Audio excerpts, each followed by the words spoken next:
Mi madre explotó. «No somos tus malditos sirvientes». Eso gritó mientras yo yacía lesionado en la casa que yo había pagado. Fue entonces cuando decidí echarlos. Y lo que descubrí después cambió todo. Tengo 33 años, soy hombre y trabajo como soldador. Mis manos están llenas de callos y mi espalda ya no es la misma. Crecí siendo el hijo que nunca se quejaba. Mis padres me enseñaron que la familia siempre va primero, una lección que tomé muy en serio, aunque, al parecer, mis hermanos dormían cuando la dieron. Me partí el lomo durante años para llegar donde estoy. Recién salido de la secundaria, conseguí un puesto de aprendiz en Acerotes, trabajando turnos dobles y fines de semana mientras mis compañeros de la universidad comunitaria salían de fiesta. Pasé 6 años respirando polvo metálico, quemándome los brazos con escoria y llegando tan agotado a casa que me dormía a mitad de la ducha. Pero ahorré hasta el último centavo. Sin vacaciones, sin auto elegante, sin noches de bar. Solo trabajo, más trabajo y aún más trabajo. A los 28 años, ya tenía el dinero suficiente para el anticipo de mi casa. Nada espectacular, apenas 1,800 pies cuadrados, con un aislamiento decente, un taller en el garaje y una higuera en el patio trasero que, milagrosamente, sobrevivió a mis mediocres habilidades de jardinería. El jardín necesitaba arreglos y la cocina tenía encimeras sacadas de 1982,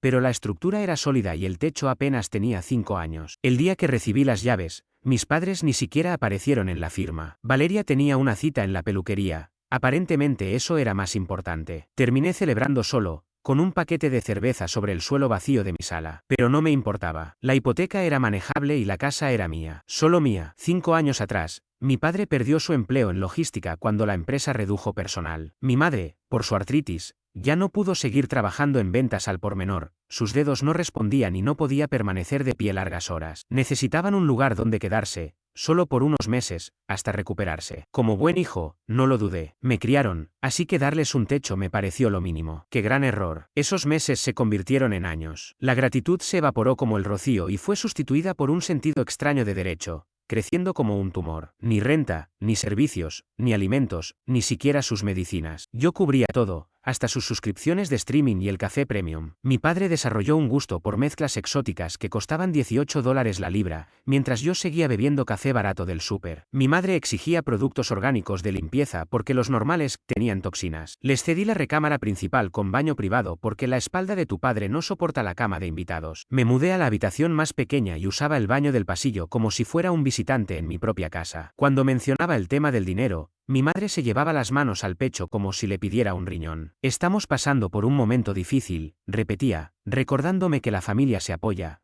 convenientemente olvidando que ese apoyo no debería ser de un solo lado. Y luego estaban mis hermanos. Valeria, de 33 años, casada, viviendo en una casa de 2 plantas que sus suegros les ayudaron a comprar, a solo 20 minutos de distancia. Su esposo, Esteban, trabajaba en finanzas. Nada extraordinario, un cargo medio en un banco regional, pero vivían cómodamente. Valeria siempre aparecía con café para todos, menos para mí. Decía que no sabía que me gustaba, aunque compartimos la misma casa por 18 años. Y Bruno, mi hermano menor de 24, un parásito profesional que se mudó temporalmente después de abandonar la universidad por tercera vez. Nunca duraba en un empleo más de 6 semanas, pero siempre tenía la última consola y accesorios de juego. Su cuarto parecía una vitrina de tienda tecnológica. Cuando le preguntaba cómo lo pagaba, solo sonreía con superioridad y decía que tenía un sistema. Supuse que era deuda de tarjeta o algún negocio turbio. No tenía idea entonces de dónde salía realmente el dinero. Ambos parecían creer que mi casa era un albergue de caridad. Lo que empezó como un acto de ayuda se transformó en abuso puro y duro, y yo no tenía el valor de llamarlo por su nombre. Poco a poco, los detalles se sumaron. Mi madre sacaba mi ropa de la secadora para meter sus calcetines, dejándola húmeda. Mi padre monopolizaba la sala viendo documentales bélicos a todo volumen durante mis videollamadas de trabajo. Bruno jugaba toda la noche, con el teclado mecánico sonando como una ametralladora hasta las 4 de la madrugada. Cuando les pedía que bajaran el ruido, mi madre murmuraba, si eres tan delicado, alquila una oficina. Esta era mi casa, mi hipoteca, mis reglas, salvo que ya no lo eran. La dinámica cambió tan lentamente que no lo noté hasta que se invirtió por completo. Yo era el inquilino en mi propio hogar. Valeria venía una vez al mes, no para ayudar, sino para darme sermones como si tuviera un doctorado en gestión familiar. Adrián, los estás malcriando, me decía, moviendo el cabello. No deberías permitir esto. Irónico, viniendo de alguien que nunca ofreció recibirlos en su casa. Siempre quise contestarle, si tanto te preocupa, llévatelos tú, pero nunca lo hice. Sus visitas seguían un patrón. Llegaba un sábado por la mañana, recorría la casa pasando el dedo por las superficies, hacía ruiditos de desaprobación y luego me acorralaba. Cada vez que preguntaba cuándo se mudarían,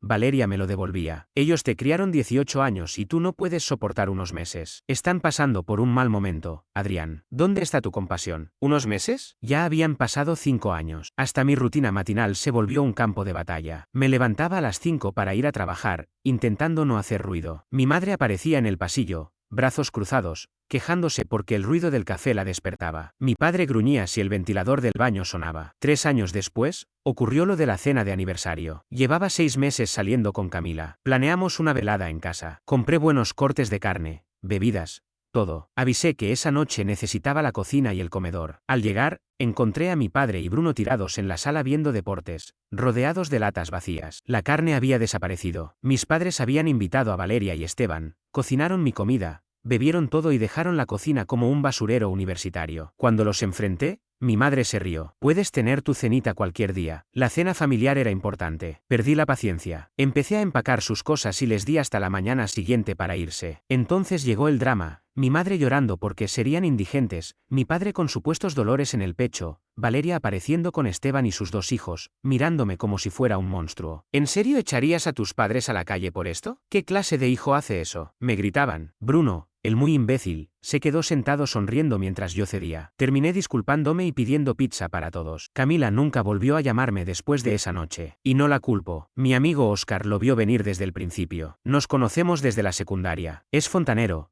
directo como un martillo. Tu casa parece una convención de parásitos, me dijo una noche mientras bebíamos en el garaje, el único espacio que aún sentía mío. Te están manejando como a un títere, hermano. Me reí. ¿Qué más podía hacer? ¿Admitir que mi propia familia me estaba usando? Pero Oscar siguió. Mira, Valeria tiene una habitación libre. Bruno puede conseguir trabajo en cualquier restaurante y buscar compañeros. Tus padres pueden solicitar ayuda. No lo hacen porque eres el camino fácil. En el fondo, sabía que tenía razón. Pero una cosa es saberlo y otra hacerlo. La casa empezó a mostrar señales de abandono. El garaje, que antes era mi refugio, se había convertido en un depósito de cosas ajenas. Un día llegué y encontré mi equipo de soldadura arrinconado, cubierto por libros viejos de Bruno y bolsas llenas de ropa que los hijos de Valeria ya no usaban. Intenté despejar un espacio para trabajar, pero mi madre entró y me dijo que hacía demasiado ruido, que estaba siendo considerado. En mi propio garaje, en mi propia casa, tragué mi molestia, me quedé callado, seguí pagando las cuentas y trabajando horas extra para cubrir gastos que parecían multiplicarse sin explicación. Creí, ingenuamente, que las cosas mejorarían, que algún día recordarían que yo también era una persona, no solo un monedero con piernas. Pero no fue así. Mi punto de quiebre llegó con un accidente laboral de los de siempre. Era jueves, estábamos fabricando vigas de soporte cuando un operador de grúa inexperto movió una pieza de acero de casi 1 tonelada a toda velocidad. Traté de apartarme,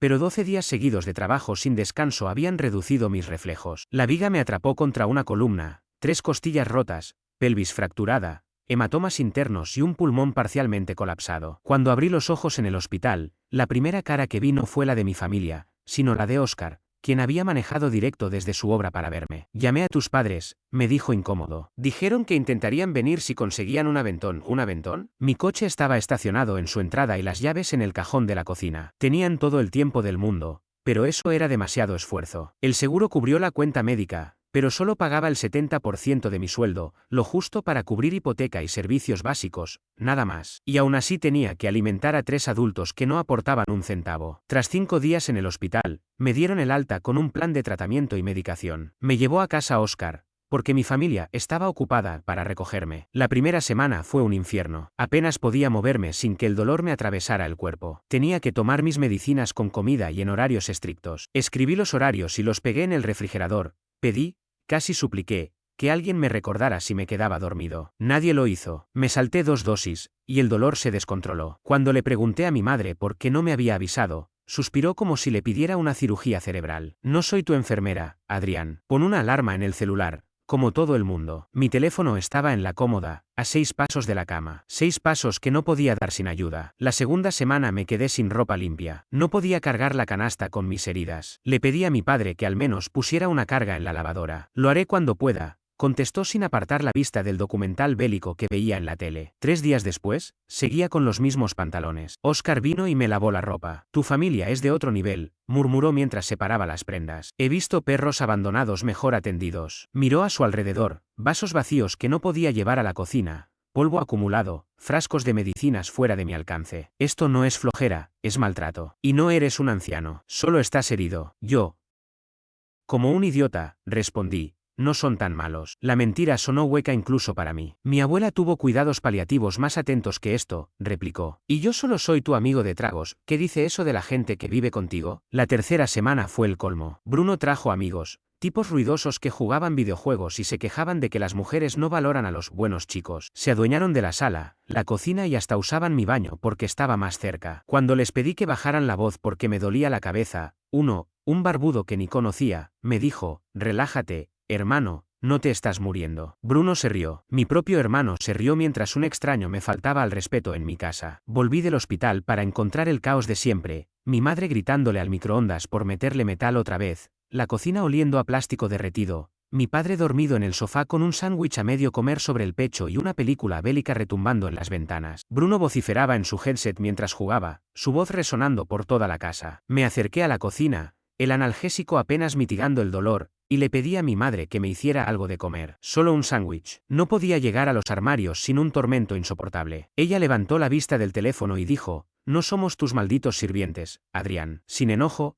con indiferencia, como si le pidiera que limpiara el baño con su cepillo dental. Mi padre no dijo nada. Bruno soltó una risita sin despegarse del juego. Valeria, que estaba ahí con su sermón de siempre, no levantó la vista del móvil antes de añadir, planea mejor la próxima vez, Adrián. Eso es ser adulto. Ojalá pudiera decir que exploté, que los mandé al demonio. Pero no. Solo dije, está bien, se acabó, y regresé a mi habitación, apoyándome en la pared para no caer. Mi teléfono vibró, era Oscar, preguntando cómo estaba. Él, que me llevó a casa, que organizó la entrega de mis medicinas, que fue el único en preocuparse. Le respondí que estaba bien. Mentí. Esa noche algo cambió en mí. Miré el techo que yo mismo pinté cuando me mudé y entendí que no solo estaba roto por dentro, estaba destruido en todo sentido. Les había dado todo a personas que me veían como un recurso, una casa, un monedero, un sirviente. Me convertí en un extraño en el hogar que construí. ¿Y para qué? Para quienes no podían hacerme un sándwich cuando estaba lesionado. Decidí en ese momento que se iban. Todos, sin discusiones, sin segundas oportunidades, sin negociaciones. Habían tomado demasiado. Durante las 3 semanas siguientes me concentré en recuperarme lo suficiente para ejecutar mi plan. En la cuarta semana ya podía moverme sin tanto dolor. Me levanté antes que todos,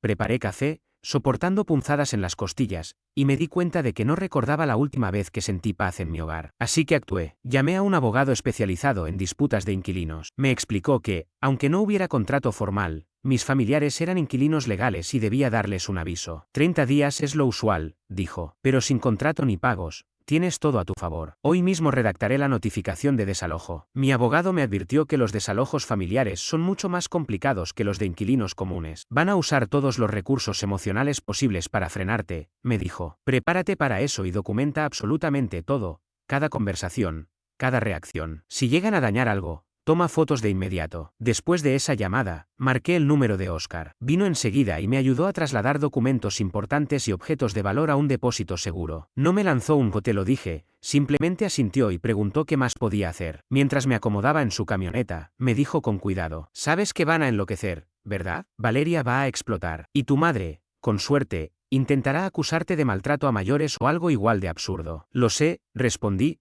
cansado. Ya no me importa. Por primera vez en semanas, vi a Oscar sonreír de verdad. Ya era hora, comentó. Bienvenido de nuevo a la tierra del respeto propio. Al llegar al depósito, siguió ayudándome mientras hablábamos. Esto no será bonito, pero es necesario, añadió con seriedad. Trabajamos siguiendo mi lista al pie de la letra. Copias de estados bancarios que demostraban todos los pagos que había hecho por ellos, fotos familiares y recuerdos que realmente valoraba. Guardamos los documentos importantes, mi certificado de nacimiento, la escritura de la casa, pólizas de seguro. Todo quedó protegido, fuera del alcance de cualquier arrebato. También cambié todas mis contraseñas, activé la autenticación de 2 factores en cada cuenta y llamé a la compañía hipotecaria y a mi aseguradora para asegurarme de que nadie, excepto yo, pudiera modificar algo. Eran pequeñas fortificaciones para la tormenta que sabía que se avecinaba. Al día siguiente llegaron las notificaciones de desalojo por correo certificado, una para mis padres y otra para Bruno. Las coloqué sobre la mesa de la cocina, en un lugar imposible de ignorar, y me encerré en mi habitación. La explosión ocurrió justo como la había previsto. Mi madre lloraba como si la hubiese agredido físicamente. Mi padre recorría el pasillo con pasos pesados,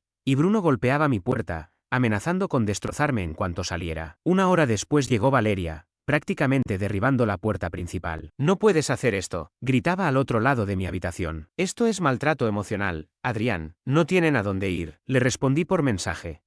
Que vayan a tu casa, tienes espacio de sobra. Eso es distinto, contestó al instante. Nosotros tenemos rutinas. Esteban no lo permitiría. Claro que no lo permitiría, pensé. Yo tampoco lo haría si hubiera tenido opción. Esa noche permanecí encerrado, la puerta bien asegurada. Óscar me llevó comida y revisó mis vendajes. Afuera, mi familia era como un huracán. Los escuchaba planear cómo harían para que me echara atrás. Esperaba enojo, esperaba culpa, pero no esperaba sabotaje. A la mañana siguiente encontré la cocina inundada. Habían atascado el fregadero con papel y dejado el agua abierta. Los muebles del salón habían sido movidos para bloquear el paso, algo complicado para cualquiera y casi imposible para alguien con pelvis fracturada y costillas rotas. Bruno sonrió al verme forcejear. Ups, supongo que todos andamos torpes últimamente. No respondí, solo tomé fotos. Todo debía quedar registrado. Durante 2 semanas la situación se intensificó. Subían la calefacción a 30 durante el día y ponían el aire a 15 grados por la noche. Accidentalmente desconectaban el internet justo cuando tenía citas de telemedicina. Dejaban comida pudriéndose en mi habitación cuando salía con Óscar. Valeria venía casi a diario, alternando entre fingida preocupación y hostilidad abierta. Esto pasa cuando actúas sin pensar. Si hubieras hablado con nosotros,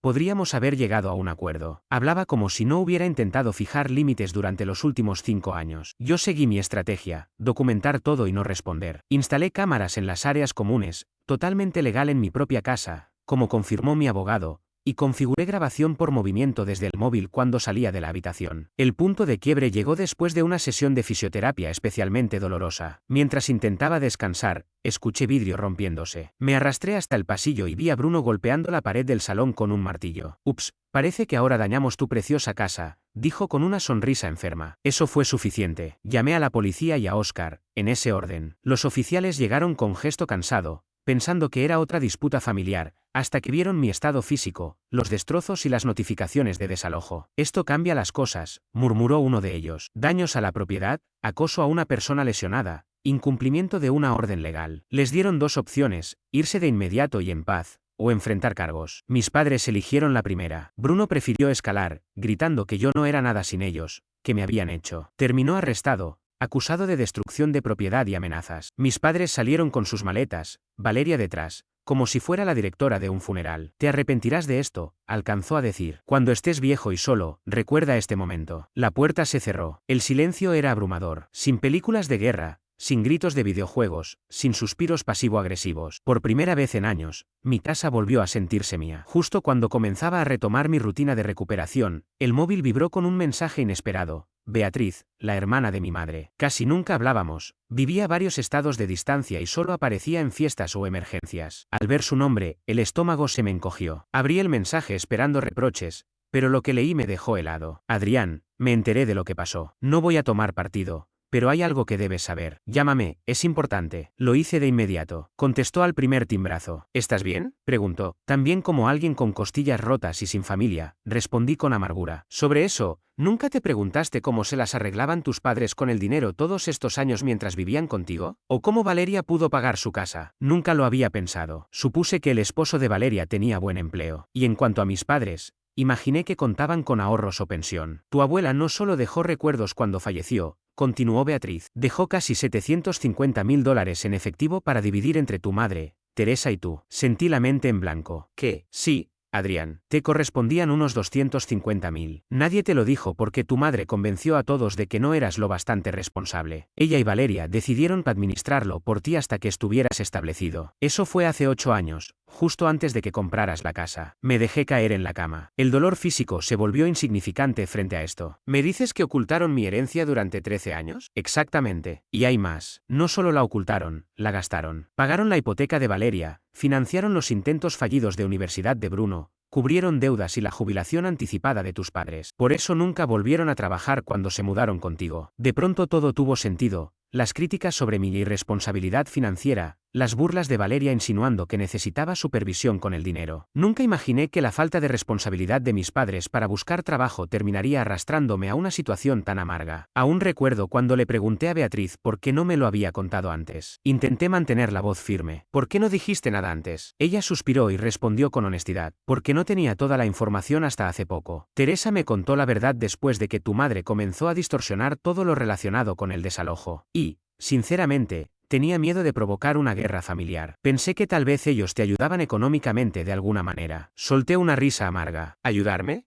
Yo los mantenía mientras ellos gastaban mi dinero. Hubo un largo silencio antes de que Beatriz hablara de nuevo. Tengo una copia del testamento y una declaración jurada de Teresa explicando lo que realmente pasó. Si decides actuar legalmente, cuenta con nuestro apoyo. La ironía me golpeó de lleno. Mientras yo trabajaba jornadas de 60 horas, sacrificando mi salud para pagar una casa modesta, mi propia familia se sentaba sobre un dinero que me correspondía. Dinero que habría cambiado mi vida por completo. Entonces, sonó mi teléfono con un correo nuevo de Valeria. El asunto, en mayúsculas, no tienes idea de lo que has hecho. El mensaje era breve pero venenoso. Actúas como si fueras la víctima. Pero la verdad es que eres egoísta, siempre lo has sido. Mamá y papá necesitaban ese dinero mucho más que tú. Ellos te dieron la vida, tenían derecho a todo. ¿Te crees noble por echarlos de tu casa? Patético. Y si piensas seguir con esas tonterías de las que Beatriz te habló, recuerda algo, no somos los únicos que podemos perder. Reenvié el correo a mi abogado con 4 palabras. Tenemos más trabajo pendiente. Aquella noche no pude dormir, no por el dolor físico, que era soportable gracias a los analgésicos, sino por el peso de la traición. Ya no era cuestión de que mi familia abusara de mi generosidad,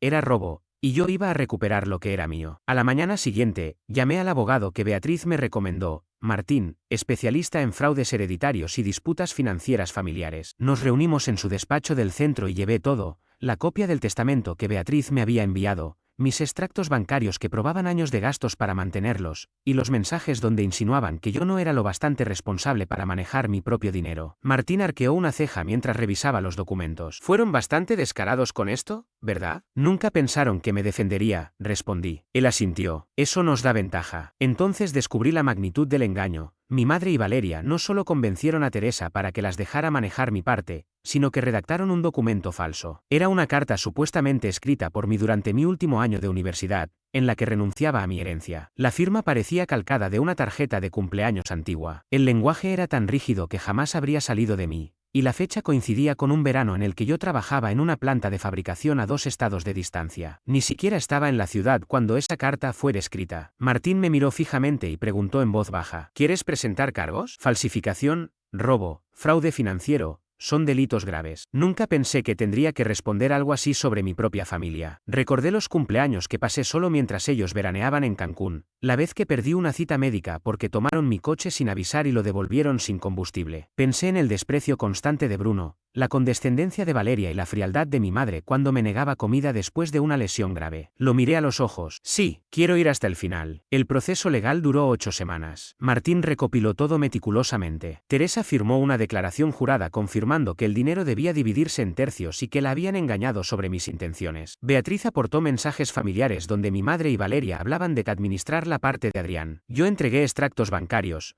informes médicos y los correos amenazantes de Valeria. Cuando Valeria recibió la citación, pasó por todas las fases: súplicas, amenazas, culpas. Esto destruirá a la familia, Adrián. Vas a rompernos en pedazos. A la abuela le daría vergüenza, dijo entre lágrimas falsas. Mis padres intentaron la misma estrategia. Primero culpa, luego negación. Íbamos a decírtelo, me aseguró mi madre por teléfono. Solo esperábamos el momento adecuado. ¿El momento adecuado? Respondí con rabia. Después de 13 años y 5 viviendo gratis en mi casa, la bomba explotó durante una declaración bajo juramento, cuando mi madre, nerviosa, cometió el peor error. Le preguntaron por la carta supuestamente escrita por mí y admitió haberla ajustado un poco para que sonara más formal. Martín no la dejó escapar. Entonces, para aclarar, ¿Adrián no escribió esta carta? Ella tartamudeó. Bueno, él dijo algo parecido una vez. Yo solo lo formalicé. ¿Así que la escribió usted? La mejoré, balbuceó. Eso bastó. Todo se derrumbó. Los registros bancarios mostraron transferencias con la etiqueta parte de Adrián, usadas para pagar la hipoteca de Valeria y financiar viajes familiares. Las declaraciones de impuestos revelaron cuentas de jubilación anticipada abiertas con mi herencia. Incluso aparecieron compras de consolas y equipo gamer para Bruno, además de un coche para Valeria. Todo pagado con mi dinero. El juicio fue más lento de lo que esperaba. Perdí días de trabajo por audiencias y declaraciones, gastando la licencia médica que me costó años acumular. Mis costillas sanaron antes de que el caso terminara. Volví a mi empleo en Acerotes con restricciones, tareas ligeras, control de calidad desde un escritorio. El sueldo era el mismo, pero ver a otros hacer el trabajo que yo amaba me dolía más que las cicatrices. Finalmente, llegó la sentencia. Mi madre, mi padre y Valeria fueron obligados a devolver mi parte con intereses, casi $300,000. También fueron sancionados por falsificación y se les ordenó redactar disculpas formales para el expediente. Cuando escuché el fallo, no sentí triunfo, solo vacío. Había ganado una batalla que nunca debió existir. 2 semanas después, se presentaron sin avisar en mi casa. Ya caminaba con bastón, pero podía moverme. Abrí la puerta y dejé el seguro puesto. Valeria tenía el rostro enrojecido por la ira, mi padre miraba al suelo derrotado y mi madre lloraba, pero esas lágrimas parecían ensayadas. «Has destruido esta familia», espetó Valeria. «¿Estás feliz ahora? ¿Qué quieren?», pregunté sin emoción. «Venimos a hacerte entrar en razón», dijo. «Esta demanda, quedarte con todo ese dinero, es despreciable, Adrián. Después de todo lo que hicimos por ti». Solté una carcajada seca. «¿Todo lo que hicieron? Como robar mi herencia, vivir gratis 5 años en mi casa y abandonarme cuando no podía valerme por mí mismo. Te dimos la vida», me gritó mi madre. «Te criamos, así nos lo pagas, regateando con tu propia familia». Mi padre intervino. «Tienes que dejar esto. La familia es más importante que el dinero». «Interesante», respondí con calma. «¿Dónde estaba ese discurso cuando falsificaron mi firma y me robaron $250,000? Eres un desagradecido», bramó Bruno, asomándose detrás de ellos. «¿Te crees mejor que nosotros? No eres nada». Sentí una extraña serenidad. «Necesito que se vayan», dije firme. «No nos iremos hasta que entres en razón», insistió Valeria, empujando la puerta. Levanté el teléfono y les mostré la aplicación de seguridad donde se veían claramente sus rostros en la entrada. «Estoy grabando todo», dije con firmeza. «Tienen 30 segundos para salir de mi propiedad o llamaré a la policía. Ustedes deciden». Se miraron entre ellos, vacilando. «El tribunal ya dictó sentencia», continué. «Las transferencias están en marcha. Nada de lo que digan cambia la situación, salvo si se van con algo de dignidad, o en la parte trasera de un patrullero». Mi madre comenzó a llorar con más fuerza. Bruno, enfurecido, pateó una de mis macetas y la hizo añicos. Mi padre solo parecía agotado. Valeria me lanzó una mirada llena de odio antes de gruñir. «Esto no termina aquí». «En realidad, sí termina», respondí, cerrando la puerta. A través de la cámara vi cómo discutieron un minuto más en el porche antes de subirse al SUV y marcharse. Al día siguiente presenté una solicitud para una orden de restricción. El juez la aprobó basándose en las grabaciones y en los daños que Bruno había causado previamente. No podían acercarse a menos de 150 metros de mi casa ni de mi trabajo. Valeria me envió un mensaje diciendo que era excesivo. Yo lo llamé tranquilidad, y bloqueé su número. La noticia se propagó rápidamente por la familia. La mayoría decidió no involucrarse, aunque algunos primos, con quienes llevaba años sin hablar, me escribieron para mostrarme su apoyo. Un tío incluso me llamó para decirme: «Siempre sospeché algo raro con aquella herencia. Tu abuela estaría orgullosa de que te defendieras». Esas palabras significaron más de lo que él imaginaba. Incluso parientes que siempre habían estado del lado de Valeria y Bruno empezaron a enviarme mensajes. Un primo me dijo: «Siempre me pregunté cómo llevaban ese estilo de vida. Ahora todo tiene sentido». Mis padres terminaron quedándose temporalmente con Valeria y su esposo, Esteban. Pero el karma siempre cobra factura. 2 meses después, según amigos en común, Esteban llegó a su límite y le dio un ultimátum: o sus padres se iban, o él lo haría. Valeria eligió a sus padres. Esteban pidió el divorcio 3 semanas después. Nadie se sorprendió cuando ella perdió la casa durante el reparto, ya que los padres de Esteban habían puesto la mayor parte del enganche y la hipoteca estaba a su nombre. Valeria intentó alegar que el dinero que había aportado, en realidad, mi dinero, debía contar como parte de su patrimonio, pero el juez de divorcio no mostró compasión, sobre todo después de ver la copia del fallo anterior. Los 3 terminaron alquilando un apartamento de 2 habitaciones. La ironía era evidente: habían pasado de vivir gratis en mi casa a pagar alquiler por un lugar mucho más pequeño. Bruno consiguió trabajo en un almacén cargando camiones. Mi padre empezó a conducir para una aplicación de transporte y mi madre halló empleo a tiempo parcial como recepcionista. Todas cosas que pudieron hacer años atrás, pero no lo hicieron porque yo era la opción más cómoda. Mientras tanto, yo seguía recuperándome física y emocionalmente. La casa se sentía tranquila otra vez. La higuera del patio crecía más fuerte que nunca. Convertí la antigua habitación de Bruno en un gimnasio para mis terapias, e instalé tecnología inteligente para controlar todo desde el móvil cuando los movimientos eran difíciles. Oscar venía seguido, a veces con comida, otras solo para ver un partido en silencio. «¿Sabes qué me gusta ahora de este lugar?», me dijo una tarde. «Por fin parece tuyo». Tenía razón. Después de años, volví a sentir que ese espacio era verdaderamente mío, sin gente que me viera como un recurso a explotar. En el trabajo también mejoró todo. Superadas mis restricciones, regresé poco a poco a las tareas de soldadura. La empresa implementó nuevos protocolos tras el accidente, incluyendo mejor capacitación para operadores de grúas. Mi supervisor me ofreció entrenar a los nuevos con un pequeño aumento. Acepté sin pensarlo. 6 meses después del fallo judicial recibí un correo desde una nueva cuenta de mis padres. El asunto decía: «Lo sentimos». El mensaje era breve: «Adrián, sabemos que te tratamos muy mal. Abusamos de tu generosidad y traicionamos tu confianza. Estamos sinceramente arrepentidos. Ojalá algún día puedas perdonarnos. Te extrañamos. Mamá y papá». Lo leí completo. No respondí. No borré el mensaje tampoco. Simplemente lo dejé allí, como una página cerrada que no necesito volver a leer. Con el dinero que llegó por orden judicial, hice las mejoras que soñaba: aislamiento nuevo, ventanas térmicas, un calentador silencioso. Lo demás lo invertí de forma inteligente: fondos, planes de retiro y una pequeña propiedad para alquilar. Me permití un único lujo: una motocicleta discreta. No buscaba presumir, solo sentir el viento en la cara, escuchar el motor rugir y saber que ese momento era mío. A veces pienso en lo que pasó, pero no con rencor, sino como una lección que me costó caro: jamás entregues tu paz a nadie, ni siquiera a tu familia. El respeto no se mendiga, se exige. Hace unos días, mientras conducía por una carretera solitaria con el casco puesto y el horizonte abierto frente a mí, entendí algo: no se trata de lo que perdí, sino de lo que recuperé. Y esta vez, no pienso soltarlo por nada.